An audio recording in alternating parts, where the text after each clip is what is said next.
कभी कभी इंसान अपनी इबादतों और नेकियों पर इतना घमंड करने लगता है कि वह ये भूल जाता है कि असली मालिक कौन है, और वहीं से शुरू होती है उसकी गिरावट। बहुत पुरानी बात है। बनी इज़राइल की एक बस्ती में एक बेहद इबादत गुजार, पाकदिल और नामी परहेजगार इंसान रहता था। लोग उसे देखकर दुआएं दिया करते थे। वह दिन रात अल्लाह की इबादत में मशगूल रहता। उसका नाम हर जुबान पर था, क्या नेक बंदा है। उसी बस्ती के एक कोने में एक और शख्स रहता था, एक गुनहगार, बदनाम और बदचलन। समाज ने उसे ठुकरा दिया था। कोई उसे अपने पास बैठने तक नहीं देता था। एक दिन दोपहर की तेज धूप थी। वो परहेजगार इंसान खुले मैदान में बैठा हुआ अल्लाह का जिक्र कर रहा था।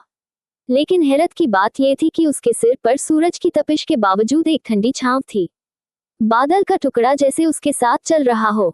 वो गुनहगार आदमी दूर खड़ा ये मंजर देख रहा था। उसकी आंखों में पानी आ गया।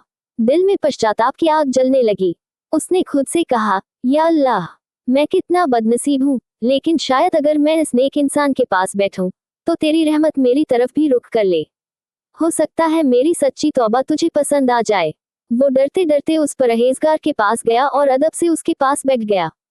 मगर जैसे ही वो बैठा, उस नेक इंसान के दिल में एक अजीब सा घमंड आ गया। ये कौन आ गया मेरे पास? ये तो वही गुनहगार है जिसे सबने नकार दिया है। इसने मेरी जगह को भी अपवित्र कर दिया। उसने गुस्से से उसकी तरफ देखा और कहा, उठ, मेरे पास मत बैठ। तू गुनहगार है, मुझे नापाक मत कर। गुनहगार चुपचाप उठकर चल दिया, कोई जवाब नहीं दिया। लेकिन जैसे ही वह चला, वह रहमत भरा बादल भी उसके साथ हो लिया। अब वह परहेजगार अकेला रह गया और तेज धूप उसके सिर पर आ गई। उसी वक्त एक पैगंबर को अल्लाह की तरफ से वही मिली, मेरे दोनों बंदों को बता दो, हमने उस गुनहगार को उसकी सच्ची शर्मिंदगी, तौबा और दिल की नीयत के कारण बख्श दिया है, और उस इबादत गुजार की सारी नेकियां और इबादतें हमने उसके घमंड की वजह से मिटा दी हैं। अब उन्हें अपने अमल की नई शुरुआत करनी होगी। सबक, कभी भी किसी के गुनाहों की वजह से उसे तुच्छ न समझो।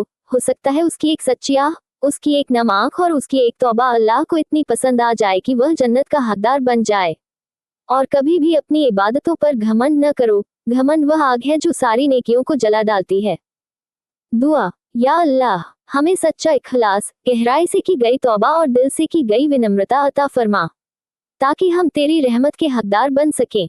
आमीन सुम्मा आमीन।